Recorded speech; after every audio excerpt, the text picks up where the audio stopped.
Halo semua, perkenalkan kita dari kelompok 3. Di sini kita akan membawakan materi yang berjudul teks inspiratif berupa video loh. Pada penasaran gak nih sama alur ceritanya? Yuk kita langsung aja masuk ke ceritanya, disimak ya.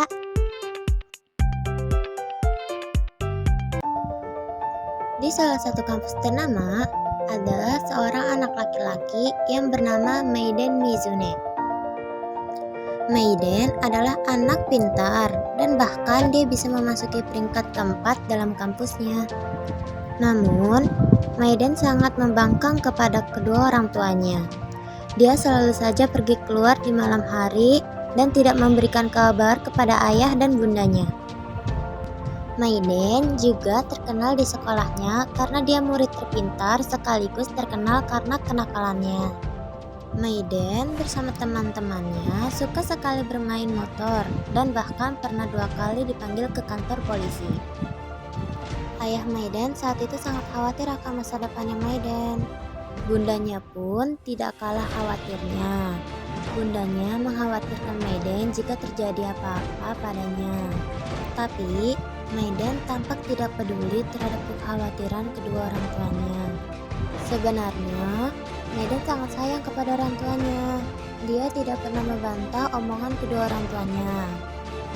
Namun sangat disayangkan, dari kecil, Maiden selalu dipaksa untuk menjadi sempurna karena ayah dan bundanya. Maiden yang sekarang sangat tidak tahu sopan santun kepada mereka.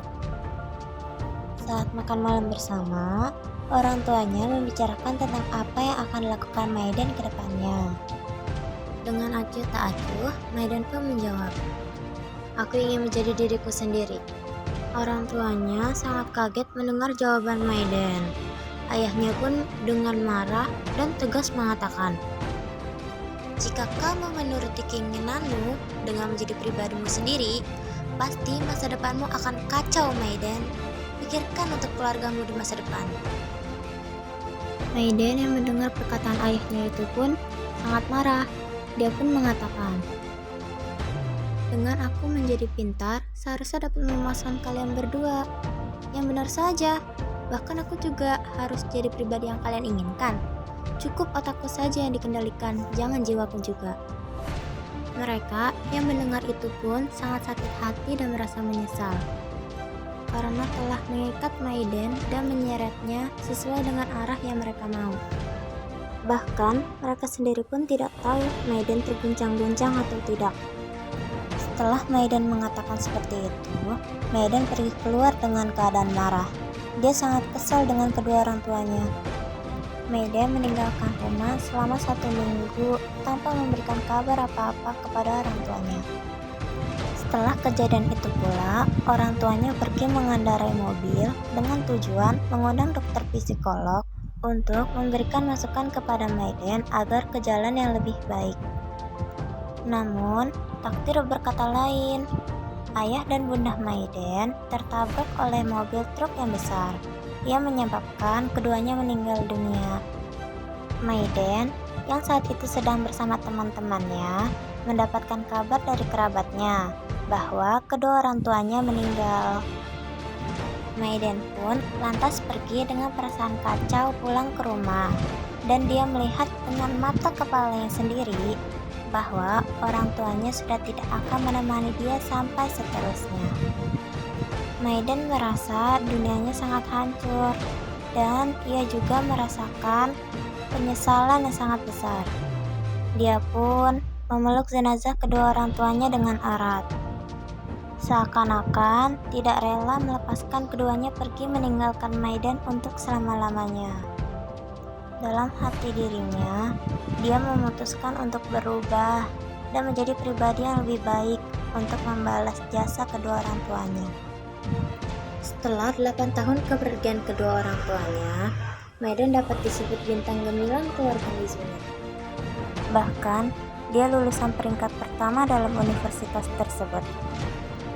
Maiden menjadi pribadi yang 5 kali lebih baik daripada 8 tahun yang lalu. Dan dia bahkan sudah sukses di masa mudanya.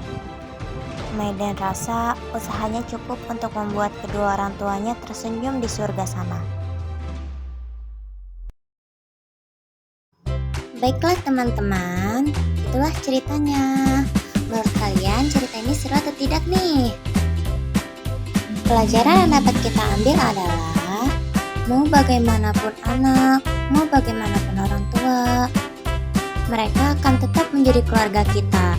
Kita seharusnya mengerti mereka. Jikalau kita tidak menyukai perbuatan mereka, lebih baik kita ucapkan lebih awal. Karena jujur juga termasuk dalam kasih sayang keluarga loh. Kita juga harus menghormati dan mengerti apa yang dirasakan mereka. Keluarga itu harus bisa saling merangkul. Dan juga sebelum kita menyesali perbuatan kita, lebih baik kita jaga omongan dan tetaplah berpikir positif. Mungkin saja yang diinginkan orang tua adalah yang terbaik bagi diri kita. Janganlah berkata kasar kepada mereka, karena sesungguhnya Allah sayang orang-orang yang menyayangi kedua orang tuanya. Sekian dari kelompok kami.